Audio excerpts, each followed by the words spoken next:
सम्मानित मंच और यहाँ धर्मशाला के अंदर आए मेहंदीगढ़ हल्के की और करीना ब्लॉक के सभी भारतीय जनता पार्टी के सदस्यगण, मेरे साथी हैं, बुजुर्गों, नौजवानों, महिलाओं, दोस्तों। मकसद क्या है आज की इस मीटिंग का कि पहले ही आप लोगों को पता चल गया, लेकिन मैं अपनी तरफ से सबसे पहले तो आपका शुक्रिया अदा करना चाहता हूं कि इतनी देर के बाद मैं यहाँ पे पहुँचा। मेरे ख्याल से 1.5 साल तो हो गया होगा, ज़्यादा नहीं हो गया। कोविड के अंदर तो पहुँच ही नहीं पाए थे, उसके बाद भी शायद नहीं पहुँचे। 2 साल ज़्यादा हो गया होगा। और जिस तरह से आपने मान सम्मान दिया, इज्जत बख्शी आप लोगों का, मैं सभी का जो यहाँ पर मेरे को स्टेज में आकर के सम्मानित किए हैं उनका भी, और जो बाहर खड़े थे उनका भी, और जो रास्ते के अंदर जवान लोग डीजे बजाते हुए हमारे को मेहंदीगढ़ में प्रवेश करवाए उनका भी। हालांकि उनको, क्योंकि हम लेट हो रहे थे, उनको हम पीछे छोड़ करके उनको ओवरटेक करके यहाँ पहुँच गए। उन सभी का मैं शुक्रिया अदा करना चाहता हूँ। आज वैसे पंडित रामविलास बोल रहे थे, मेहंदीगढ़ मेरे लिए बहुत प्रिय रहा है। जब लोकसभा का इलेक्शन मैं यहाँ से लड़ता था, या मेरे से पहले मेरे बाबूजी लड़ते थे। हार जीत तो इलेक्शन के अंदर होती रहती है, किसी की भी हो सकती है, अगली बार जीत भी जाते हैं। लेकिन मेहंदीगढ़ जिले से कभी ना मेरे बाबूजी को ना मेरे को निराश होना पड़ा, हमेशा यहाँ से जीतते हैं।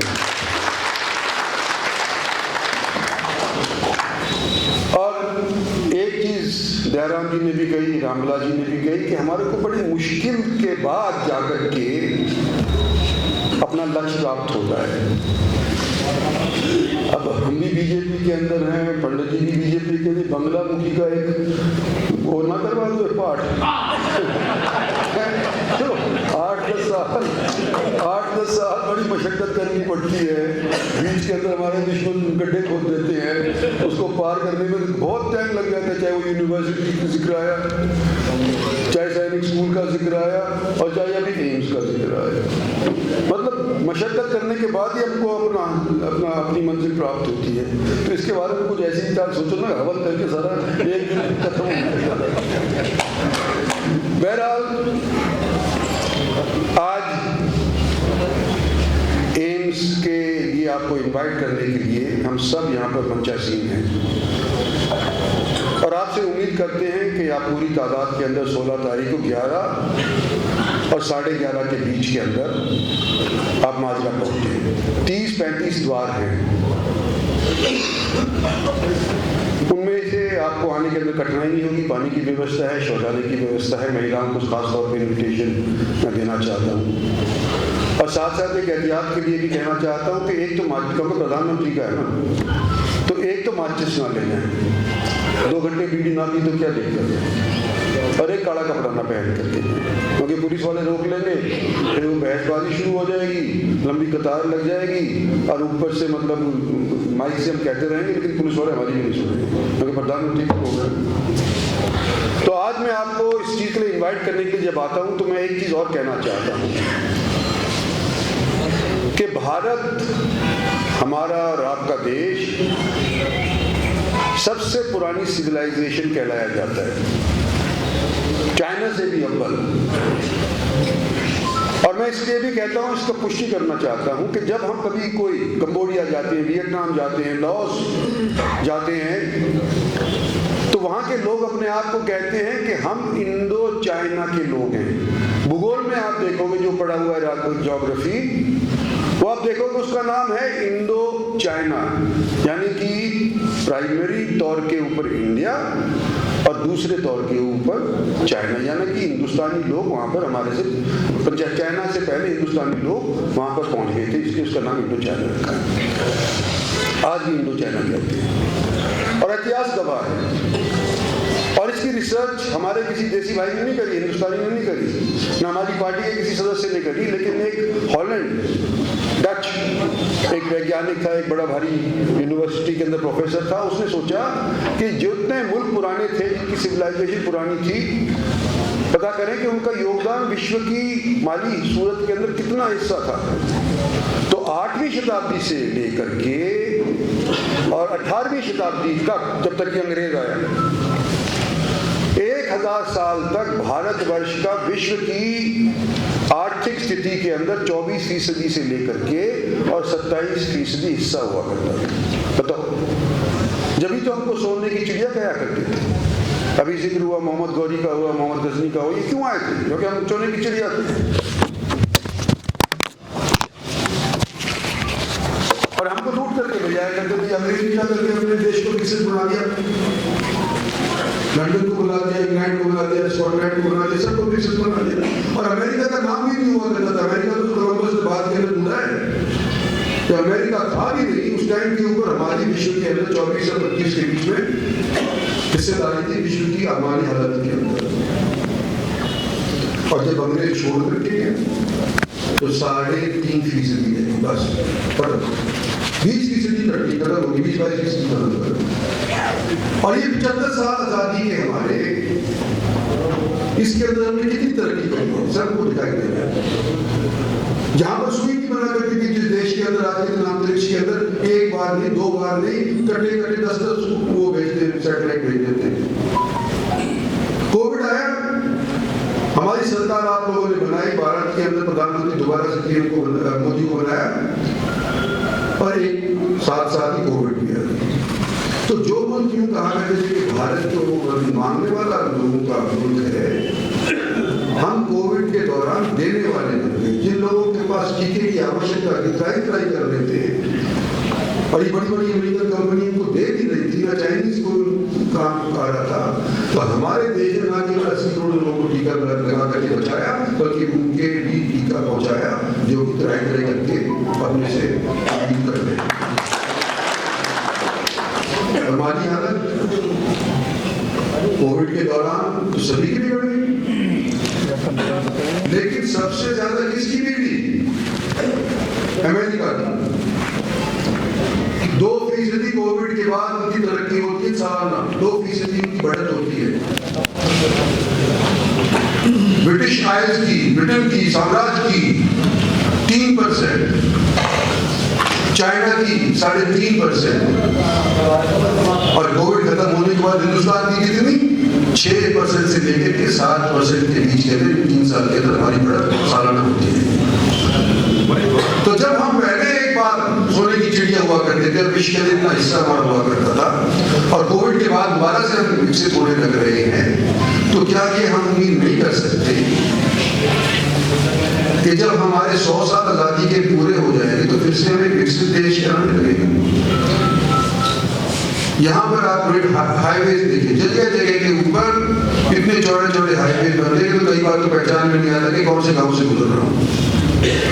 डेडिकेटेड रेल फ्रेट कॉरिडोर जो हमारा बन करके तैयार हो गया है, 2 लाख करोड़ का बन करके लगा है, इसके आजू बाजू के अंदर 100 किलोमीटर के आजू बाजू के अंदर इंडस्ट्रियल एरिया बनेगा। इसके अंदर इंडस्ट्री लगेगी, इसके अंदर लोगों को नौकरी मिलेगी। हरियाणा सरकार ने भी नौकरी देने का प्रावधान किया था, लेकिन कोर्ट ने भी दखल करके गड़बड़ कर दी। तो हरियाणा सरकार ने देखा जहाँ इंडस्ट्री लगेगी प्राथमिकता वहाँ के बच्चों को होगी, कि उसके अंदर 25% था, 75% वहाँ के बच्चों को नौकरी, लेकिन कोर्ट भी इसके अंदर हट गया, काम खत्म हो गया। आज के दिन बीमारी का जब जिक्र हुआ कोविड का, उससे पहले हमने सोचा था कि हमारे यहाँ के लोग जाके रोहतक जाके थोड़ी कतराते, जयपुर जाते में भी थोड़ी कतराते दूर पड़ता है, तो क्यों ना हम बीच के अंदर एक ऐसी संस्था दे जहाँ पर लोगों को तौर के ऊपर चिकित्सा मिल जाए। और चीफ मिनिस्टर साहब ने अनाउंस किया था आज से 14-15 के अंदर, 15 जुलाई के अंदर शायद किया था, लेकिन जैसे लटकते आज जाकर के संपन्न होने लग रहा है। तो मैं ये कहना चाहता हूँ आप लोगों से कि प्रधानमंत्री 16 तारीख को आ रहे हैं 1 बजे, हम आपसे निवेदन कर रहे हैं कि आप पहुंचो 11-11:30 के बीच के अंदर। हमारे तो कितना तवज्जो दे रहे हैं, इसका भी जिक्र करना चाह रहा हूँ कि हिंदुस्तान के अंदर 22 एम्स है, 22 हमारा 22वां नंबर है। जितने भी एम्स पहले बड़े जिनका उद्घाटन नहीं हो पाया था, उसका उद्घाटन प्राइम मिनिस्टर कर रहे हैं 25 तारीख को, इसी फरवरी की 25 तारीख को। कैसे कर रहे हैं? विजुअल वीडियो कॉन्फ्रेंसिंग से। हमारा कैसे कर रहे हैं? खुद प्रधानमंत्री। और जो हमारी हैसियत है वो नजर उनको आई, जब तो वहां पर खुद ब खुद आ रहे हैं, नहीं तो क्या भाई 1213 कोई मायने रखता है? इससे ज्यादा तो गुड़गांव का मेट्रो है, जो भी कैबिनेट ने पास किया। 5,500 करोड़ का गुड़गांव का कैबिनेट ने पास किया हुआ है कि ओल्ड गुड़गांव के अंदर उसका भी शिलान्यास 16 को हो रहा है, शिलान्यास 16 को हो रहा है। तो 5,500 करोड़ के योजना को तो छोड़ करके गुड़गांव की जगह मालदा के अंदर आ रहे हैं 1213 करोड़ की योजना के अंदर।